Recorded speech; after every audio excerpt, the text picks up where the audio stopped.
Hello, everyone. Welcome to MCC. I'm your host, Isaac Mack. Joining me today is Mr. Brian Patto.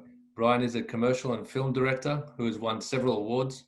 He's created work for companies such as ANZ, Medibank, Coles. He's also shot an international GMC commercial in Dubai. Plus, he's also created ads for the Australian government. Brian is also in the process of creating a short film about a Chaldean family escaping the clutches of ISIS during the 2014 genocide in Iraq. A very talented man, and we're very happy to have him join us. So, Brian, welcome. Pleasure. Thank you for having me. Thank you for spending the time with us. So I'm excited to talk to you, man. First question I have for you is in relation to obviously the short film you're creating. Yes. About the Chaldean family running away from ISIS. So, I suppose my question is, why now? What inspired you to do this now? Okay, so just to clarify a couple of things, what this film is, yes, if you funnel it down, if you simplify it as much as possible, it's a story of survival. It's a story of a father and a daughter trying to survive in a hostile environment. So it's, for me, it was really important for myself and the producers to make sure that we tell this story. Although, yes, it is in this environment, it is in this part of the world, it's in this part of the situation, we didn't want to hone in on anything that pushes politics or religion or anything like that. It is purely about a culture that, to be honest, hasn't been on screen ever. Well, I mean, I haven't seen anything on screen with Assyrians or Chaldeans. If you have, please let me know. But yeah, it for me.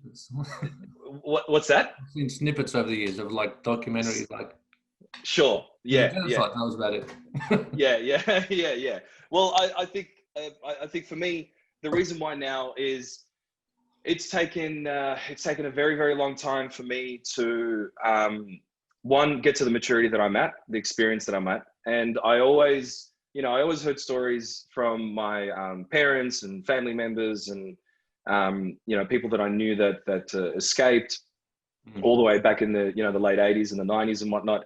And I always wanted to make a film about our people and what they've gone through and the complexities of it and everything. But I didn't want to jump in. See, a lot of people, what happens is when they think of movies, they think it's a very simple thing. They think it's just, you write something and you get a couple of actors in rock and roll.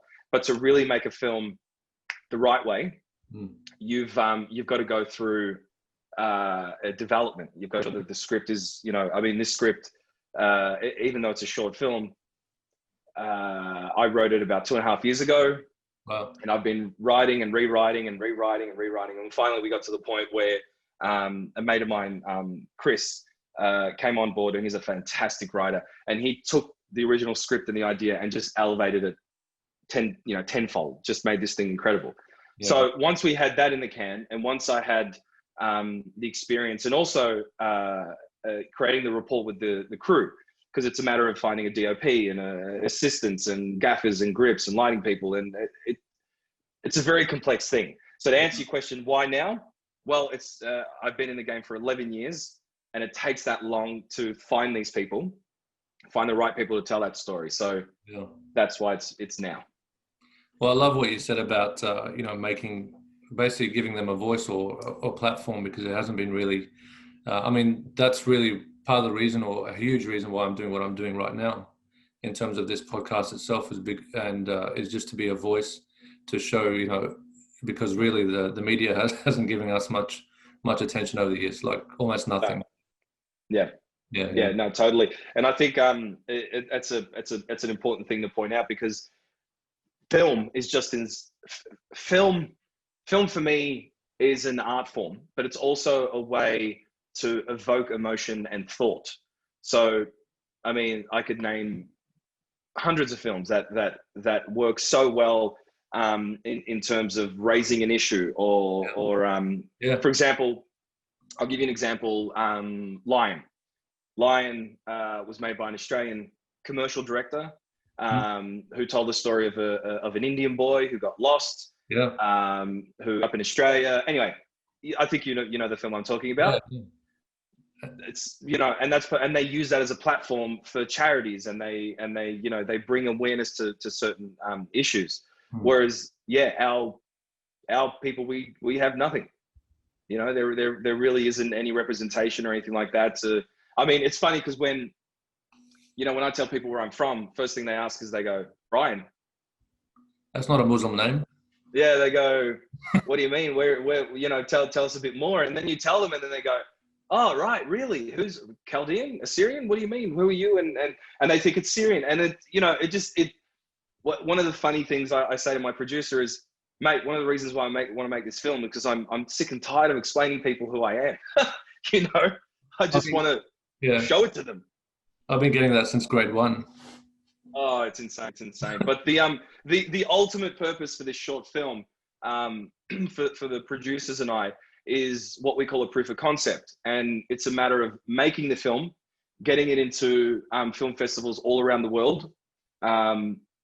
Fingers crossed that it gets into, you know, the big ones, being Cannes and Venice and South by Southwest and all those awesome film festivals.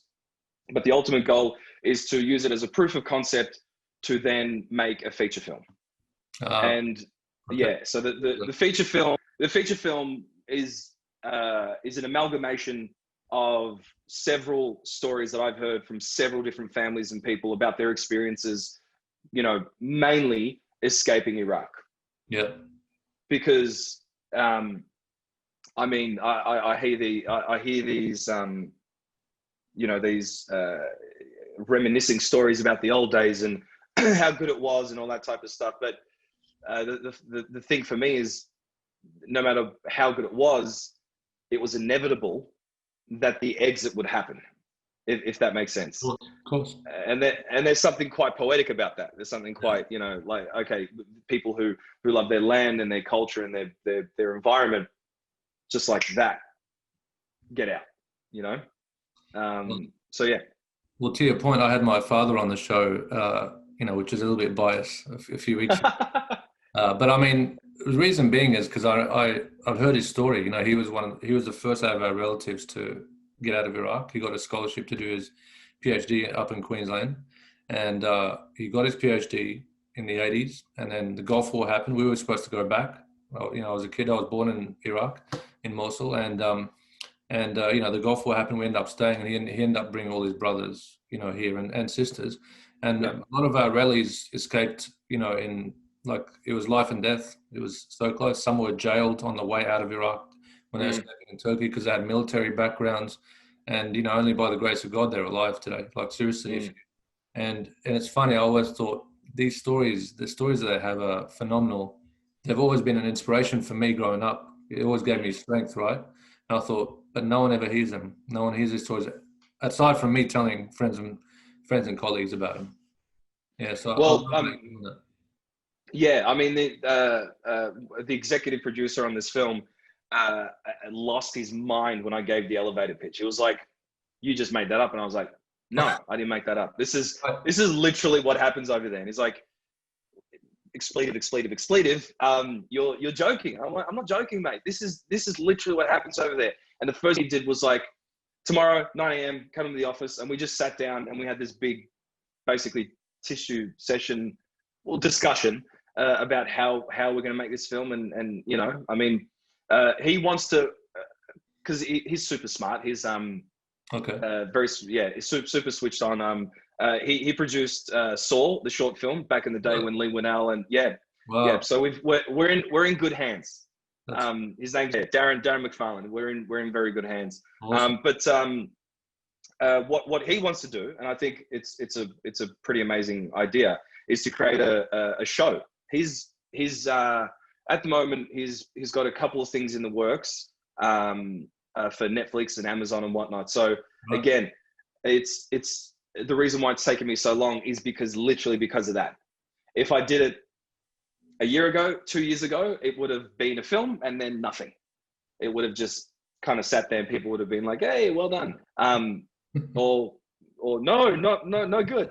But taking this long and being this patient and making sure that it's done properly through the proper channels. If any of the people that auditioned are listening or watching, thank you so much for going through the process and, you know, having the patience. But yeah, it really is about making sure you do things the right way, because Good. all these other films that are getting made, they do things the right way. Yeah. Whether it's about, you know, Martin Scorsese did one, Silence, about the two priests in Japan. Whether it's something like that, or whether it's whatever it may be, I just want to make sure that I tell the right story, the right way, and I have to make sure that I don't lean on something that's untrue. Do you know what I mean? Oh yeah. For me, it's extremely important that I tell a personal story, because if you start to tell a group a story of a culture or a society, Get lost a bit. You start to detach. You don't really feel emotion for a certain character or a certain person. Whereas what I want to do is have one character or a couple of characters, and then show the culture around it. Beautiful. You know, weddings, funerals, etc. Like, it's the best example I can think of is in The Godfather. The first 7 minutes, you get a taste and even more of Italian culture. It's intense, yeah. 7 minutes, you've got the wedding and the singing and the dancing and the respect and all that, you know, the elderly people and all that. And we have the same kind of thing, you know, which is beautiful. I just think it needs to be explored in a proper way. Well, you gave such a great example, that movie Lion. You know, I had Indian mates of mine, even Sri Lankan mates of mine, watch that, and they said I was crying all the way through it. You know, and these were guys that don't usually cry. He's a talented bloke, Garth Davis, very talented. Yeah. Oh, that's brilliant. So was it what was the process like in casting? Like, I know what it's like to deal with the Syrians and Chaldeans. No, they were really helpful. Be honest. They were really helpful. Okay. Unfortunately, and it is a very complex thing. Again, it's a very complex issue, and some people felt a little nervous because they thought it was going to be, you know, them versus them. It's like, it's not that. This is not that film. This is literally a film of a father and a daughter. And that's it. That is the sole purpose of this film. Everything, obviously we're shooting in Melbourne, right? So we've got a fantastic art department that do massive films, huge films. And the timing was impeccable because of COVID, the crews started to, you know, slow down, which is unfortunate, but now it's starting to pick up again. So point I'm trying to make is we've got such a great team transforming a house, a location that we've got, into Mosul. And what we've done is basically, I've just taken reference shots, photos from several cousins that lived in Mosul and family members and whatnot, and just taken all that. And these guys are so good that you just go, here you go, make it happen. And they go out and they, you know, they find bits and pieces. So yeah, finding the right people. So going back to casting, a lot of people, I mean, we're excited about the film. Yeah, of course. Excited about the you know, the potential of the film. But we didn't get as many people as I liked to have, you know, enter. Yeah. But in saying that, people like Maher were absolutely crucial. Like, mate, he you know, told me to watch my language. So he saved my backside, absolutely saved me. He found so many great options. And the thing is, having someone like him who's really, you know, entrenched in the culture and the community, is so important. Yeah, it's so important. And he was literally the first person I thought of. I went, oh man, how am I? Because my casting agent, first thing he said was, well, mate, it's in a super, super old language. And I don't have access to these communities. How do we do this? And he was the first person, and he, you know, he put up a Facebook post, and within days we had people come through. And yeah, look, a lot of the guys and girls that auditioned were really great. But one thing that I was explaining to Maher was, unlike you know, other projects, because this is an actual film with executive producers and financiers and, you know, people who are actually on top of me, who are in charge, they have to have a say as well. It's really important that the options come through. I mean, I'll always have a massive influence in terms of who we decide to go with, but the producers, just, you know, inevitably they're the ones that go, look, we don't think, etc., etc. So we took all the options in, we sat down and we had a chat, and right now we're almost completely casted. Okay. Yeah, so we've got characters: the father, the daughter, the brother, and the neighbor. Yeah, and they're almost there. They're almost there. I don't want to give away too much because I want to make the film and then take it out there, and I promise you'll see it very soon. I appreciate. No, what you've given us is already a great teaser. It's awesome. I'm really yeah. We're super excited. Like I said, look, it's. I mean, the inspiration came from hearing all these, quite frankly, horrendous stories. Yeah. And then putting myself in that environment, and essentially what I did with this film is to try and, because we left when I was 2, so I don't remember a single thing. I don't remember home. I don't remember what it was like or anything. So I rely heavily on people telling me what these situations are like. I do have photos of when I was a kid, buffy little kid with a massive afro, apparently. What happened was, while thinking about this, would have been 3.5, 4 years ago, I think now. First thing I did was like, what would I do? How would I if I put myself in that situation, in that scenario? Yep. And I was trying to protect my children from this world that was crumbling around us. How would I do it? And more importantly, how would I maintain their innocence? Yeah. Because one of the most important things about this film is, and it breaks my heart every time thinking about it, is the children and what the children go through, whether they're Christian or Muslim or Jewish or whatever it may be. It doesn't matter. To me, it doesn't matter. A child is a child. A child, an innocent being. A child is not, you know, not tarnished. You know what I'm saying? So for me, it was like, how do I do that and maintain it?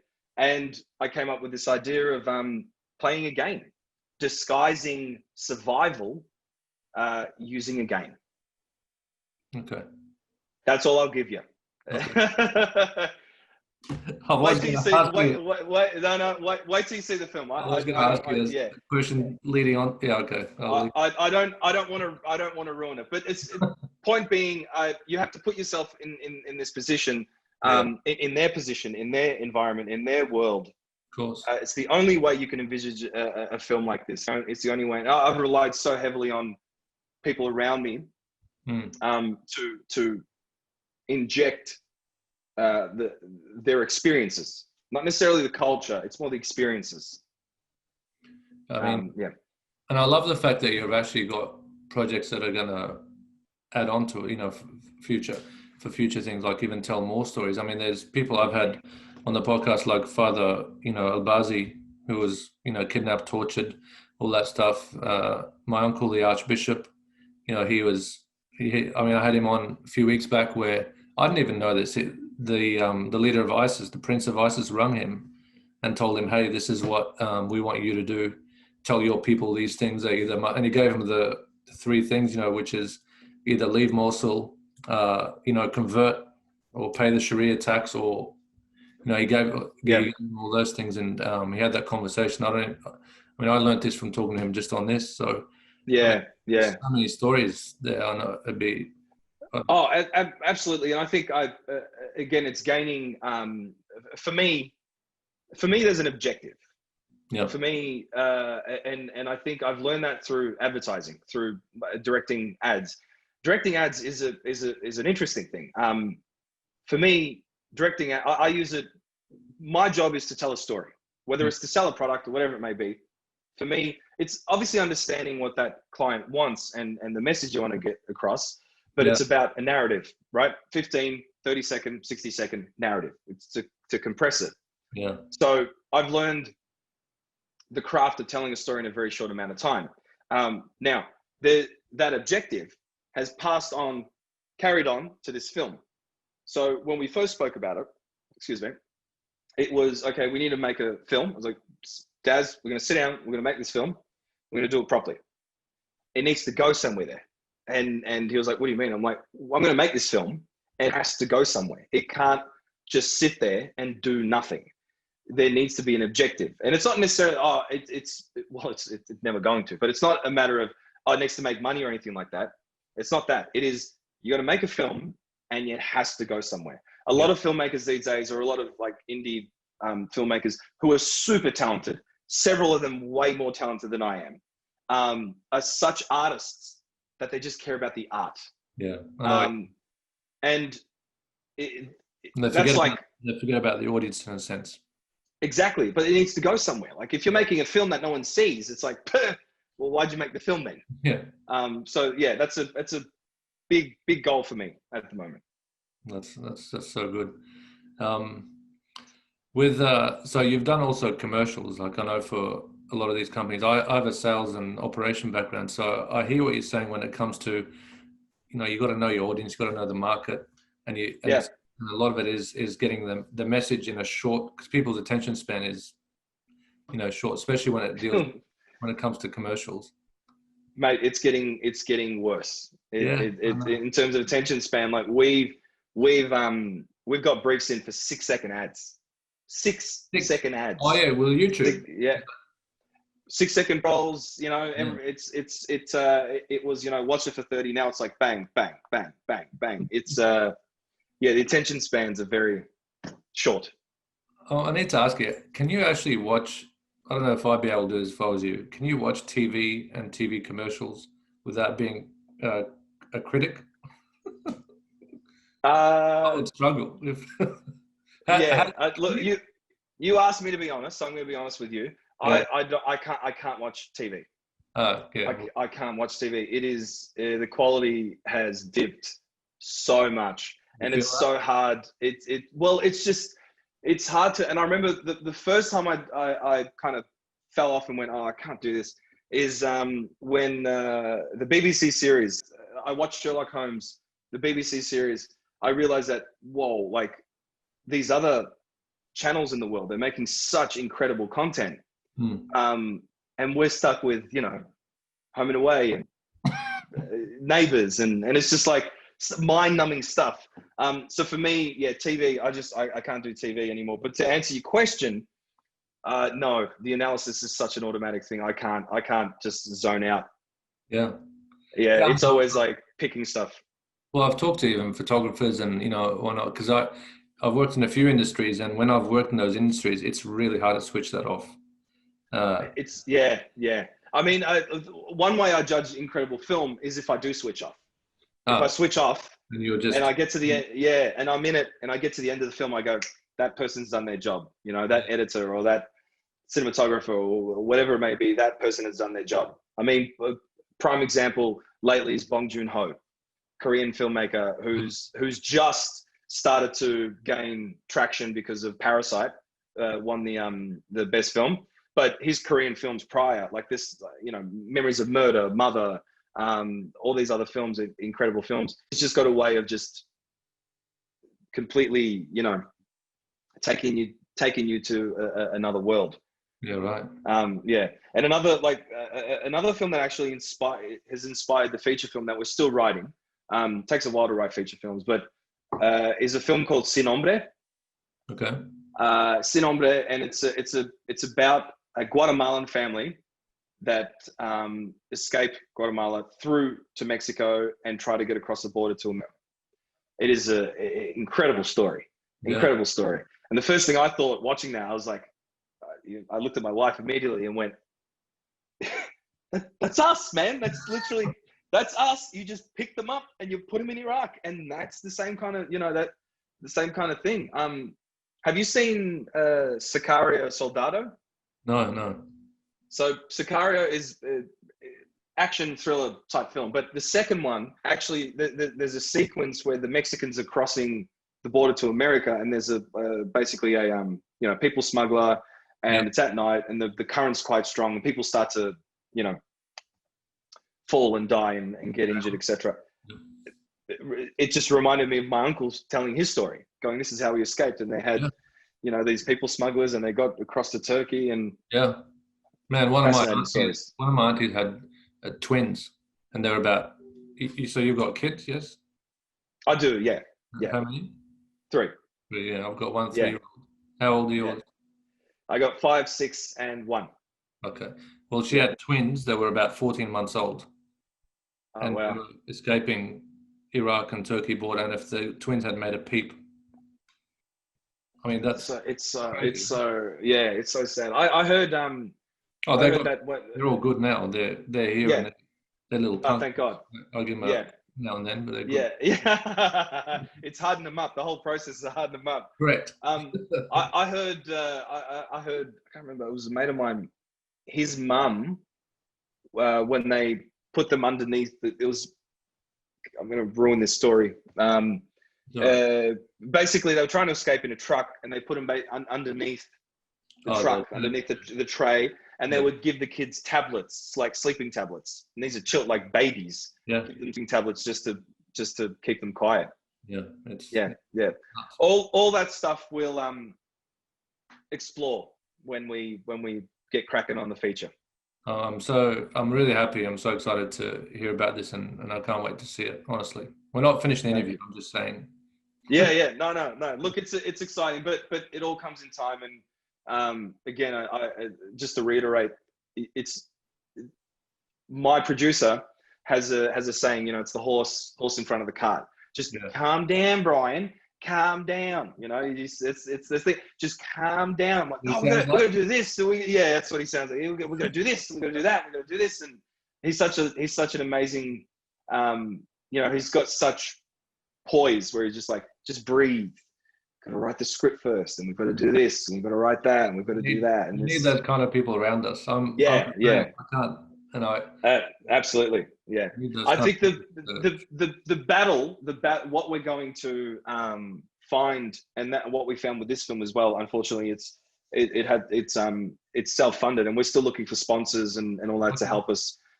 But unfortunately, what happens again? What stops? And it got to the point after 5 months where he and I just went, we can't let this die. Let's just do it. We'll figure something out and we'll do it. And the best thing happened. I think about 4.5 weeks ago, I woke up to a text, and he's such a magician, and he's brought together such a beautiful team that 95% of the people involved, from a perspective, have come on board for free. Wow. Which is amazing. But unfortunately, you've still got stuff like, you know, insurance, Of course. you know, fees, you know, you've got all these other things that you don't even think about. Portaloos, for example. What was the other thing that he said? And I was like, oh yeah, food. I was like, I didn't even think of that. Like, it was just, but that's what producers do. So, And so you did say that you recreated basically Mosul, yeah, in this. Wow. In Melbourne. I can't wait to show you this thing, man. I cannot wait. I got messages this morning I from got our Mosul. I was 7 when we left. oh mate, yeah. I'll share some photos with you. Okay. Our guy Jimbo, who's worked on massive films, he's just a genius. He's an absolute genius. And all it took was reference photos. So what we had was like again, it's all about asking and branch. It's funny when you ask and you branch out and you actually ask for help. People help you. Yeah. It's such a strange feeling when somebody goes, yeah, I'll help you. And you go, really? You're going to help me? It's such a strange thing. So my uncle has a house that he's going to demolish. And I was just talking to him. I was like, oh, we're still trying to look for a location. It's looking for a location is one of the hardest things about filmmaking. It is unbelievably hard. And, you know, it's a lot of money. Like for one day, it's a lot of money for one day. And our shoot's going to be a 3-day shoot. So I was just talking with him and he's like, oh, look, I'm going to knock this place down. What do you think? And he sent me a photo. Sent me several photos of this empty house. And I was in a meeting and I literally looked up at the meeting, hung up, got up, called my producer immediately and went, I think I found the location. It's an completely empty location, but the wall, it's an old school place. So the walls and the way the bedrooms are set up and all that type of stuff are reminiscent of what the architecture is like over there, right? Again, according to the photos that I've received from family members or whatnot. Yeah. And it just started to line up and I was like, I just wanted to say to him, you're an atheist, aren't you? Believe in God now? You know what I mean? Like, it's lighting up, dude. It is lighting up. You have no idea. And so anyway, yeah, Jimbo went out and he's just built this incredible thing. I mean, the hardest thing for this film is going to be the visual effects. So what I want to do is, I saw several photos of backyards in Mosul. And I imagine you probably remember your backyards and, luscious greenery and concrete walls. Concrete walls are also a thing that, high concrete walls. And obviously in Australia, you've got fans and whatnot. So to the guys, I was like, how do we do this? How do we do this? And then Jimbo just comes to the rescue. Mate, I'm going to build you a wall. Like, what do you mean you're going to build a wall? I'm like, I'll build you a wall. He's your Donald Trump. He's yeah, exactly. Yeah. He should give him a call. But he's literally gone out and built a wall and whatnot. But the surroundings are going to be done in visual effects. So the buildings behind and all that type of stuff to build that Mosul atmosphere is going to be such a crucial thing. And sound design, obviously, like you're in the Middle East, you're in Mosul, you're going to hear a mosque.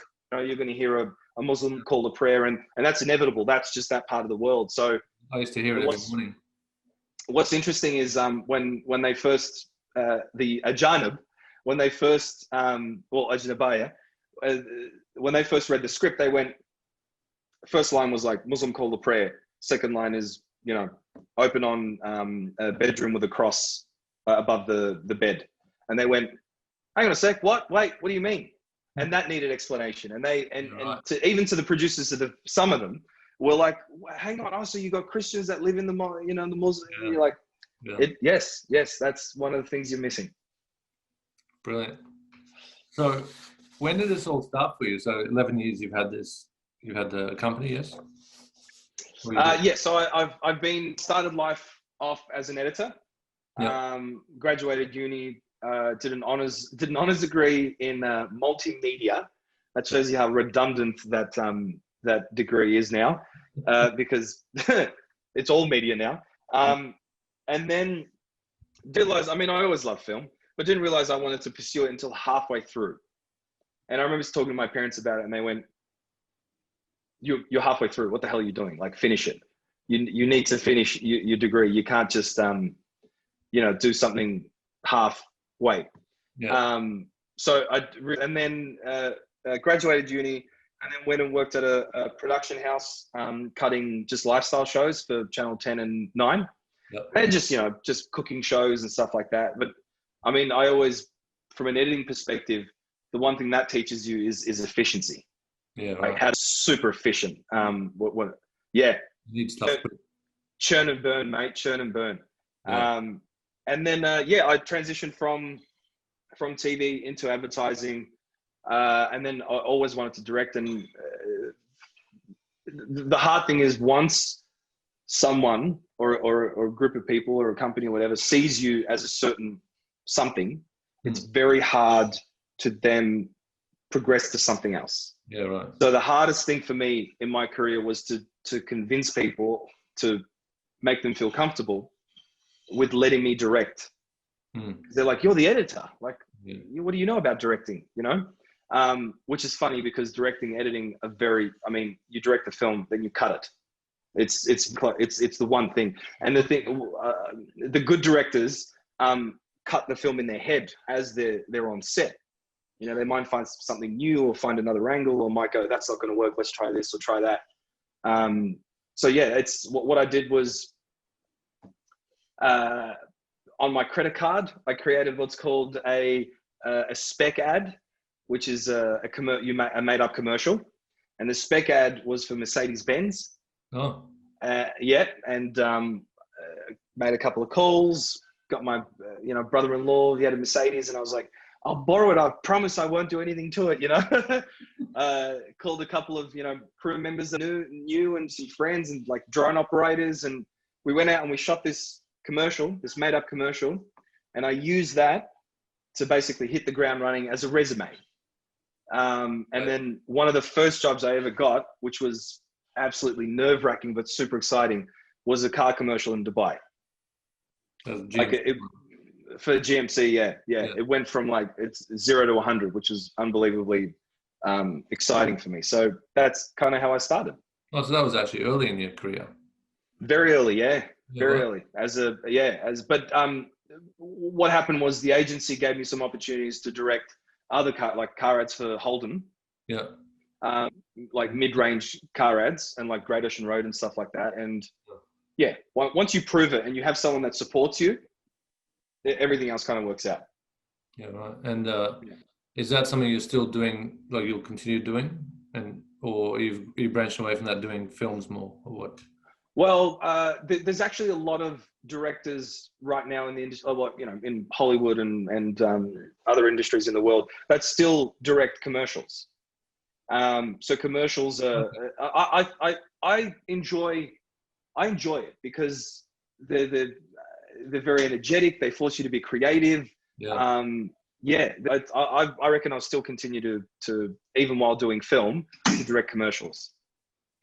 I found it interesting what you said, how you actually you actually went out and just took action, got to put together an actual commercial and use that as a resume.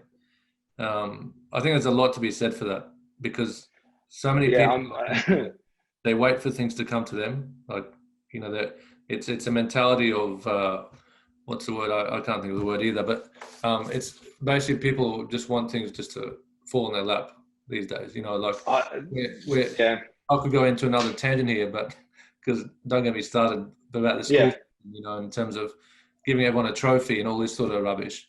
And then they go out into the real world. Oh, I've got to line up to get a job. Well, what happens if I don't get the job? Now I'm depressed and all this crap. So Yeah. that's unfortunately Oh where. no, that was injected into me by my father at a very young age. You That's want it, what, go get it. that's what I was You going to want it, ask you. you Where go. did that come Yeah, from? Yeah. yeah. My father was is still is at 32 years old. He's still, I'm still afraid of my dad. It's just, Always. how dads were. Yeah. How dads were like, you're being really cheeky when you're young. Your dad opens the door, everyone's like, shh, shh.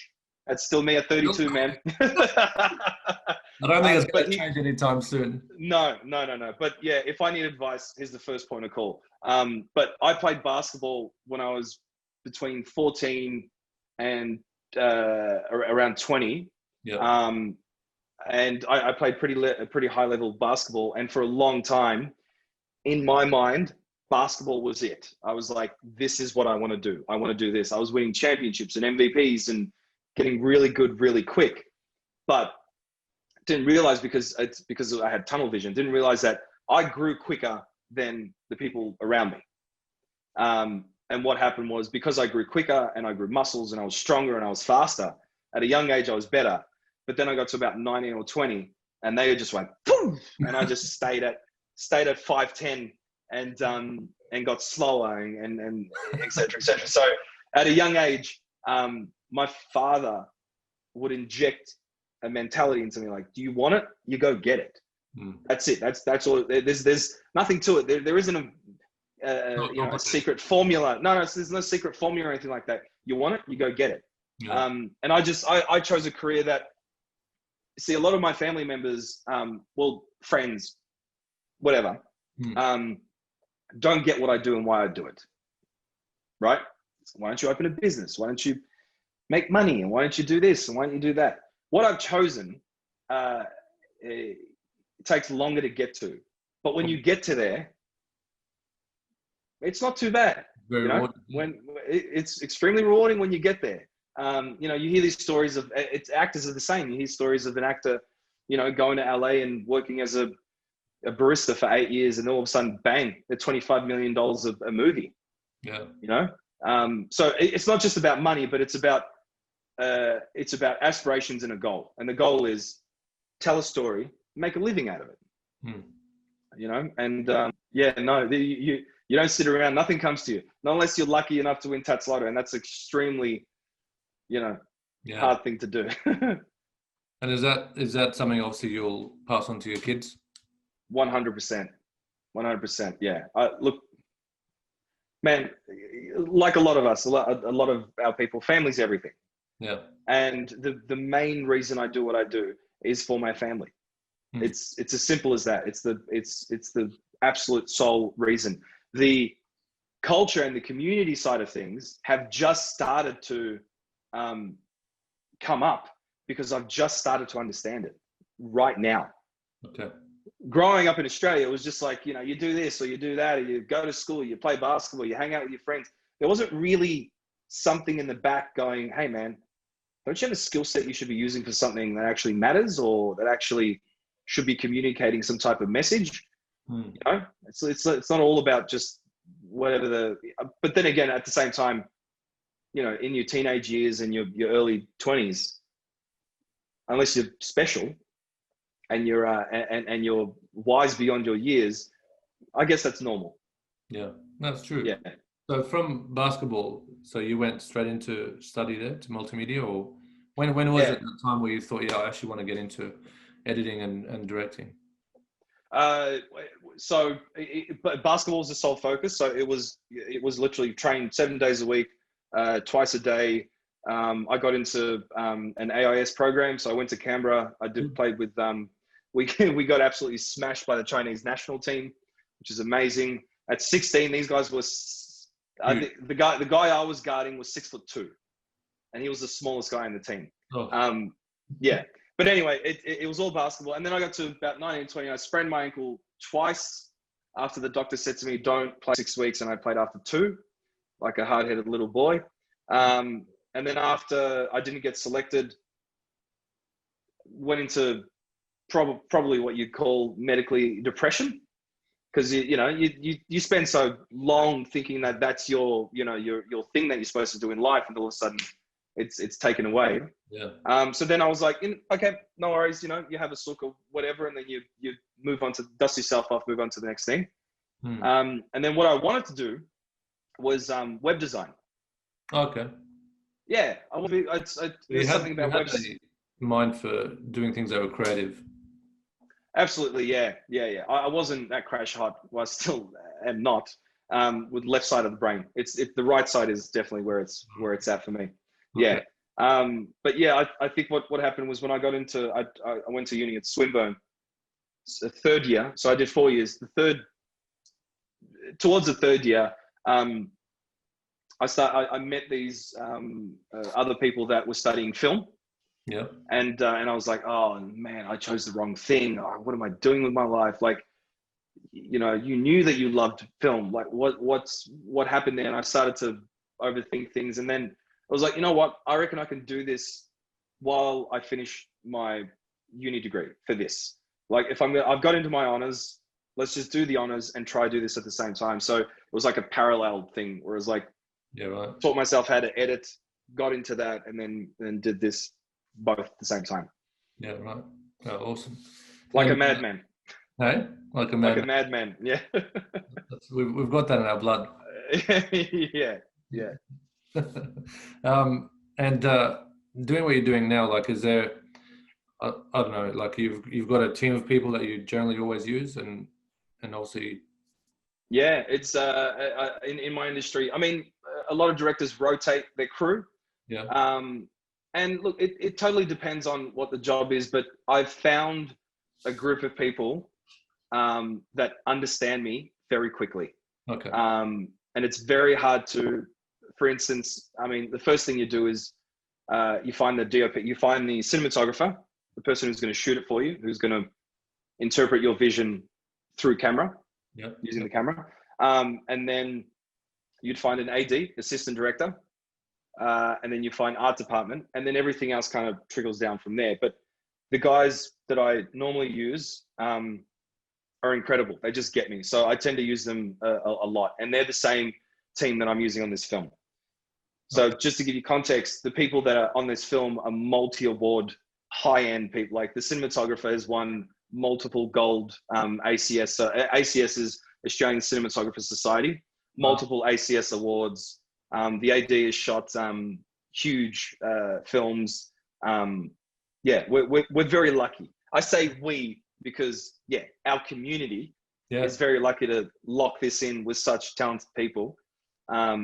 And the thing is, the cast that we've ended up with, and we're still one more left, but the cast we've ended up with, 2 out of the 3 are non-actors.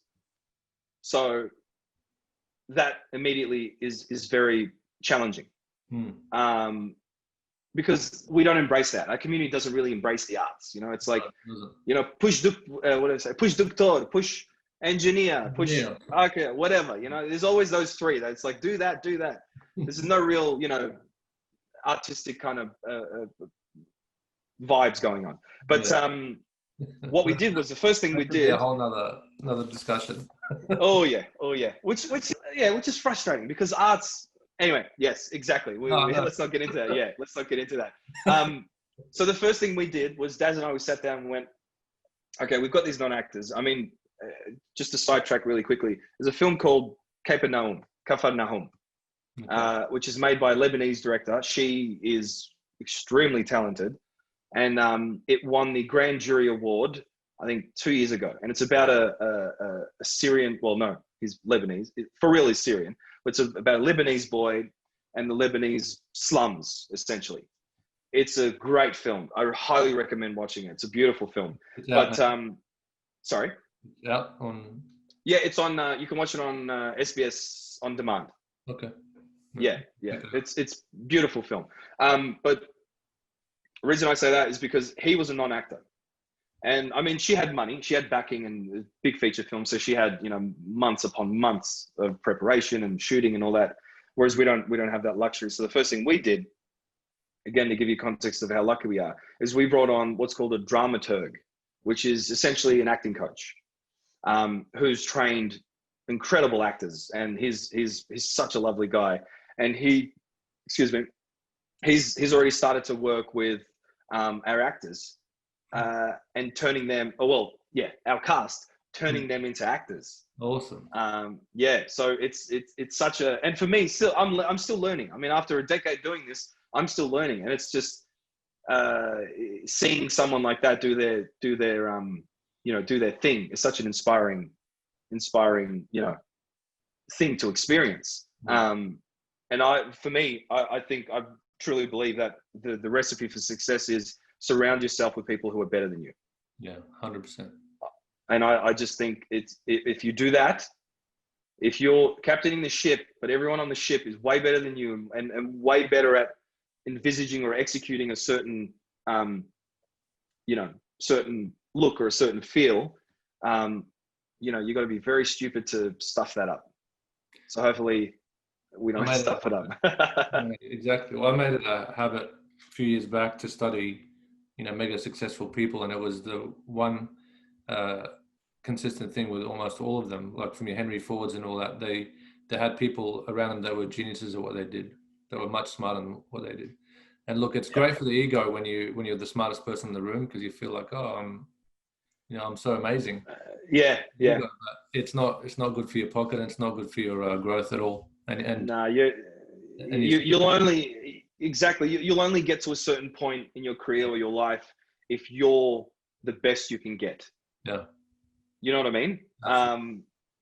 So the first thing we did was like just get.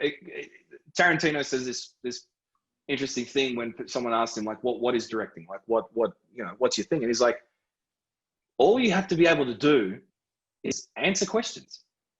That's it. Because on set, I don't know if you've been on a set before, but I've been on music when they've shot music videos, but not at. Where are you? You're in Sydney, aren't you? Close to it, more on the coast. Okay. All right. Okay. Grew up in Brisbane. Grew up in Brisbane and moved about 8 years ago. Yeah. Right. Okay, cool. I was just going to ask you to come visit the set when we were filming, but another time.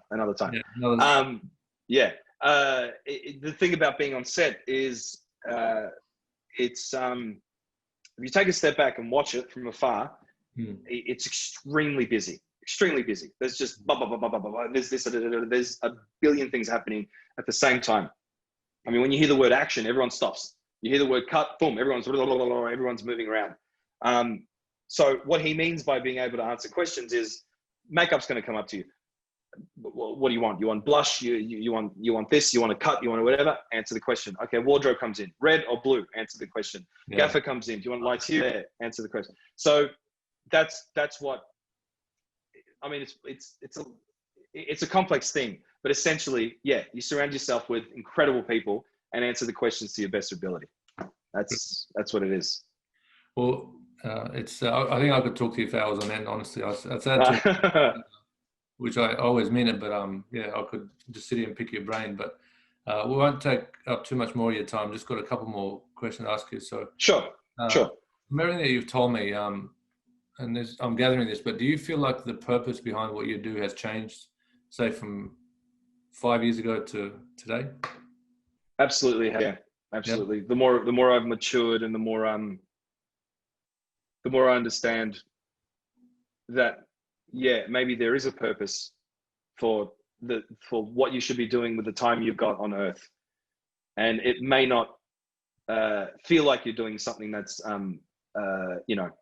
that's going to make a change, but again, it's for me, the more and more I look at it, the more I realize that I'm in a lucky position to do something that could actually benefit people. Yeah. You know, even if it's make the film, get the message out there, start a charity. I don't know what the absolute end goal is, but I know that I need to make this film. Yeah. I know that morning, noon, and night, and trust me, it's really annoyed my wife. Everything is about this film. I can't rotate the camera, but on my wall right now is the storyboard, and the entire wall is full of is the storyboard and the notes, and it just I eat, breathe, and sleep this film right now. So yeah, it's funny because I know there's something. You know what I mean? It's not like I've had it's not like I've had a vision. Yeah. But what I've done is it's more realization. You followed your heart. It's very hard not to. Very hard not to. I mean, I one of the, you'll see who she is, but the main girl that I picked, I just felt it immediately. Like my gut went, her. And the casting agent was, first thing he said was like, mate, you probably need to see some more options. I was like, give me as many options as you want, mate. That's her. Yeah. And we went through so many different other options, and we always came back to her. So yeah, follow the heart, follow the gut. Yeah, it's not. I don't think it's up here. I think it's definitely over there. Yeah, no, 100%. Yeah. And I can already gather that it's had a massive impact on you already, this film. But is there one thing or a few things that has really, I think maybe you've come to certain realizations, or what's it given you?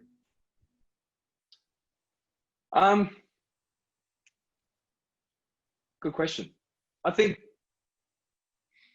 the main thing I've realized is don't listen to the noise. Okay. Don't listen to the noise.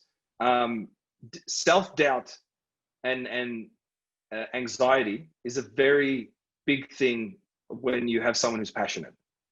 And I'm extremely passionate about this project. I mean, I'm passionate about all the projects that I do, but this one in particular, because it's so personal, and because I almost have a responsibility that I don't think I understand just yet.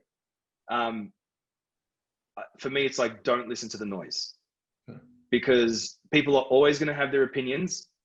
And I think, like Scorsese says, you know, it's better if your film is hated or loved, because that means you've done your job properly. If it sits in the middle and people always, you know, they're all agreeing, then you've been expositional, right? Giving them everything they want. But this film needs to make you think. And the ending has been the ending of the film, I'm not going to tell you, the ending of the film has been a very hot topic with myself, my writer, and my producer.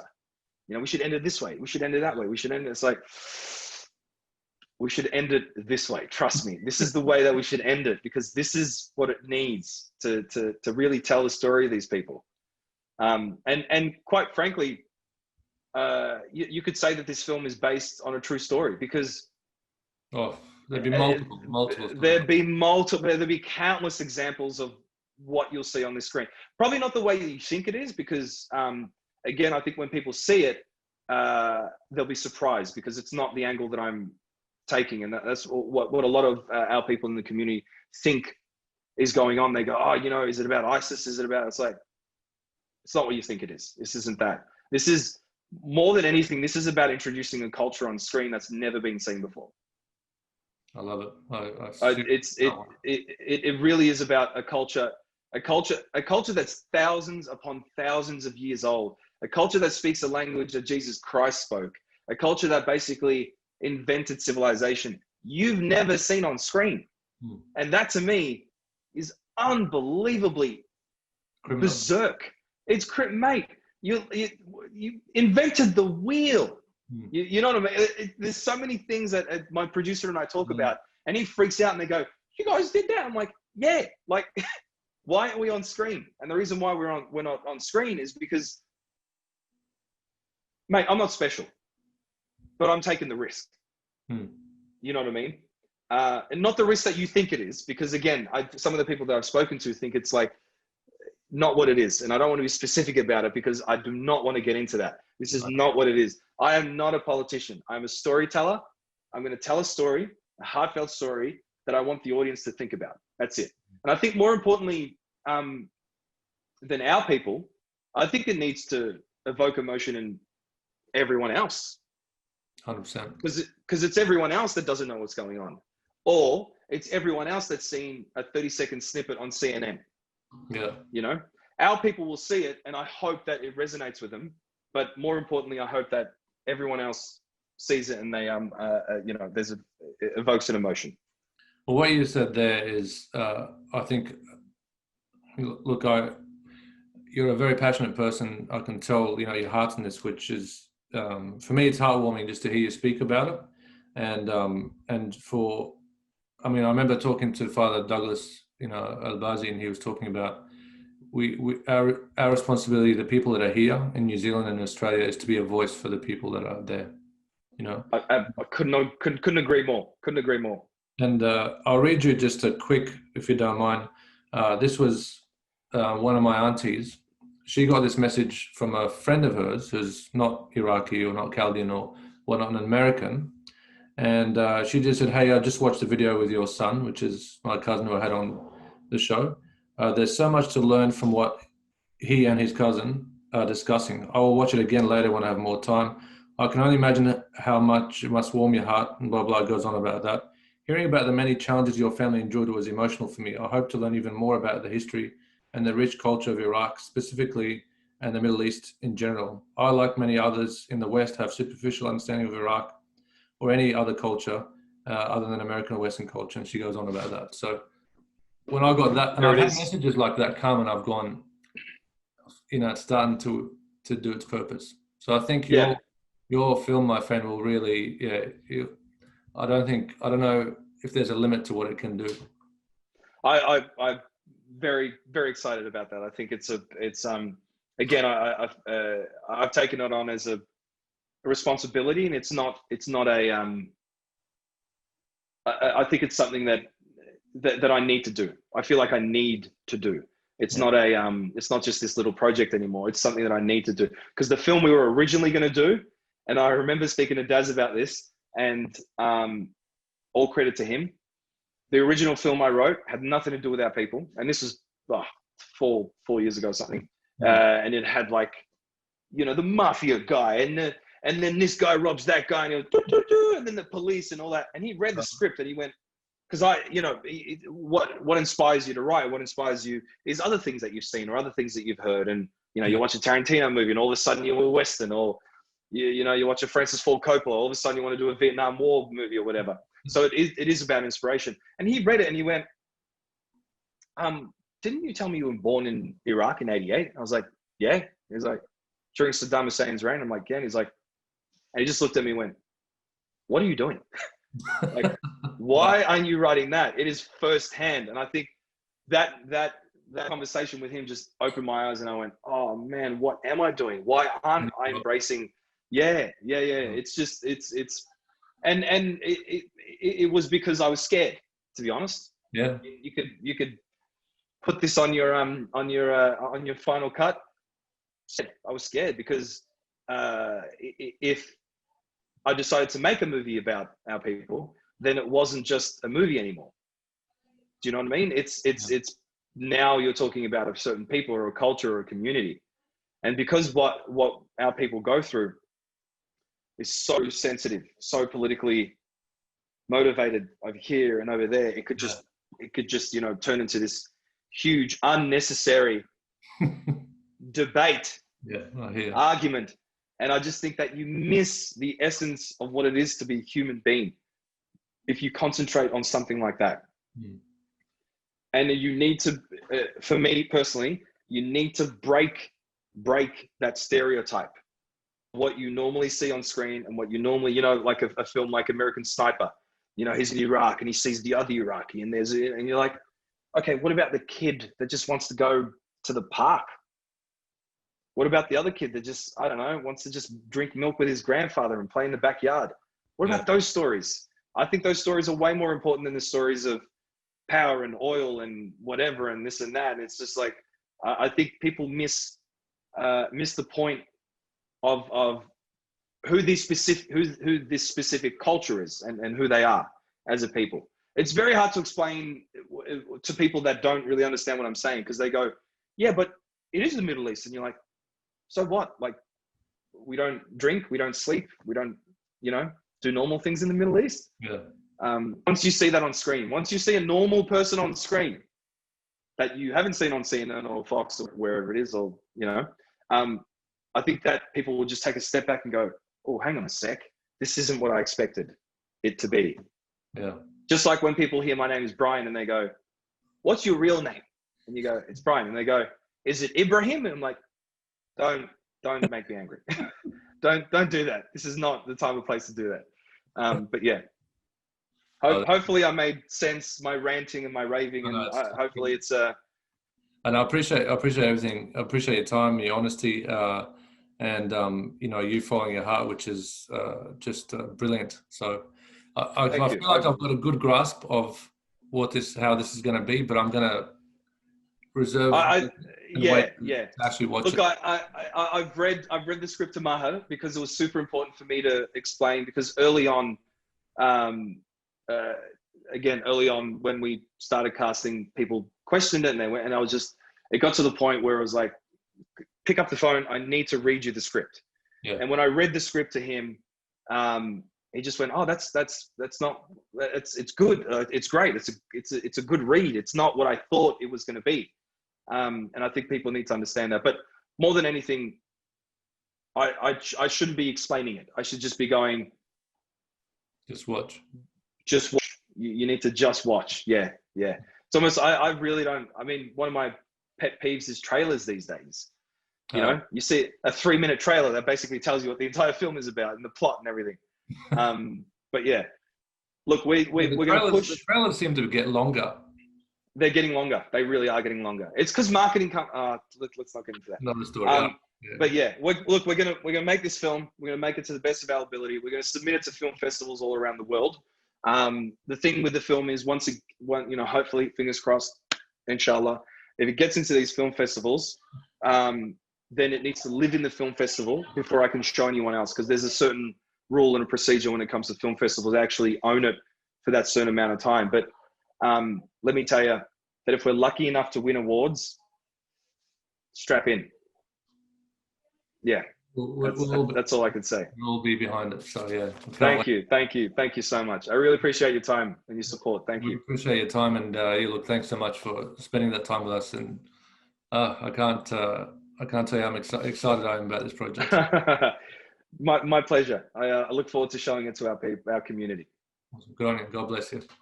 Thank you.